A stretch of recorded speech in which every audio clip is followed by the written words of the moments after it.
Pour papa, il y a eu déjà toute une batterie de tests médicaux parce qu'on voulait l'emmener au Kilimandjaro, mais impossible de le faire sans être sûr de ne pas le mettre en danger. Faire un petit peu de dénivelé, enchaîner l'effort jour après jour, ça on ne savait pas en fait. T'es au top, franchement, j'y arrive pas de toi, t'es sûr en fait.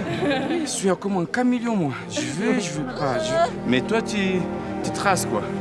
Attention, il faut que tu nous amènes poulet hein. Poulet. We really appreciate him and we believe that he's going to reach the best camp without any problem. Les amis, les enfants, ma femme, tout est bien. Marcher ensemble, c'est quand même mieux de tout seul. Ils sont un peu solidaires avec moi. Pour la plupart des 30 personnes, il y en avait, c'était la première fois que je les voyais juste avant de gravir le Kilimandjaro. Et donc on apprend à se connaître au fur et à mesure. Et en fait, ça fait à la fois chaud au cœur de se dire ces personnes, elles sont là pour nous, elles sont là pour papa. À aucun moment tu peux t'attendre à marcher avec 30 personnes pour une seule cause. Donc c'est une cause personnelle, c'est une cause aussi pour du coup Olivier.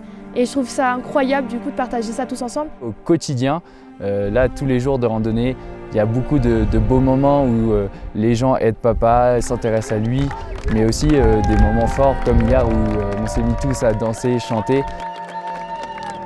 On part pas tout seul, on part en groupe. Donc le côté, on va dire, challenge personnel de vouloir le monter le plus rapidement ou quoi que ce soit, je pense que c'est pas ça. Là, c'est plus la communion du groupe et la force en fait qu'on peut entraîner, que chacun peut donner.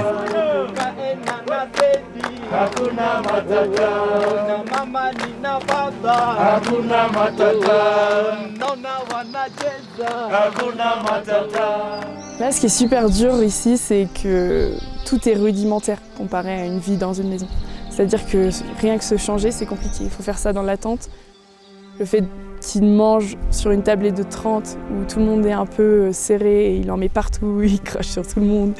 À tous les repas, il fait des fausses routes, il s'étouffe et tout. Donc nous, on essaye d'être là, de dire allez tiens, bois un coup, mouche-toi, pour essayer qu'il soit bien. C'est en voyant Olivier dans les petits actes du quotidien qu'on se rend compte que son combat en fait est incroyable. Et c'est une responsabilité qu'on a en fait. On est dans l'obligation, on se doit de l'accompagner dans ce combat.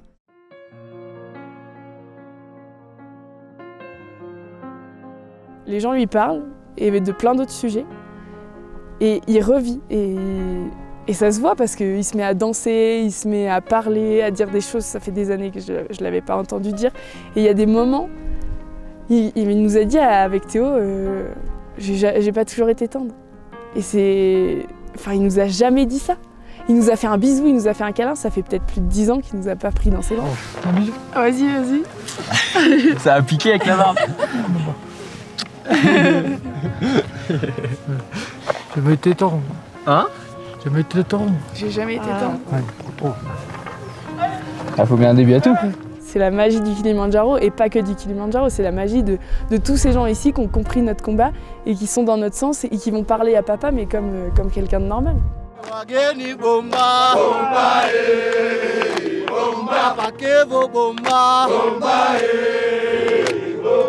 C'est des gens qui ont une toute autre culture, donc on apprend à les connaître et donc ça nous sort aussi, on voit toute leur joie de vivre et surtout aussi on voit papa qui se met à danser au milieu de tout le monde et il met l'ambiance etc. Et ça fait des années qu'on ne l'a pas vu dans cet état-là de joie de vivre quoi, tout simplement.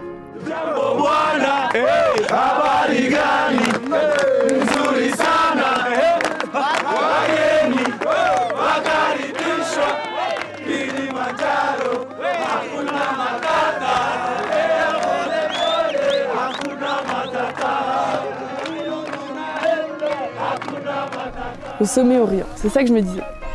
Et vu tout ce qui se passe tous les jours, chaque jour qui passe, je me dis mais c'est déjà une énorme victoire. Et bien sûr, je vais aller au sommet, je suis trop compétitrice pour pas aller au sommet. Mais en fait, je finis chaque jour en me disant mais de toute façon, c'est déjà gagné.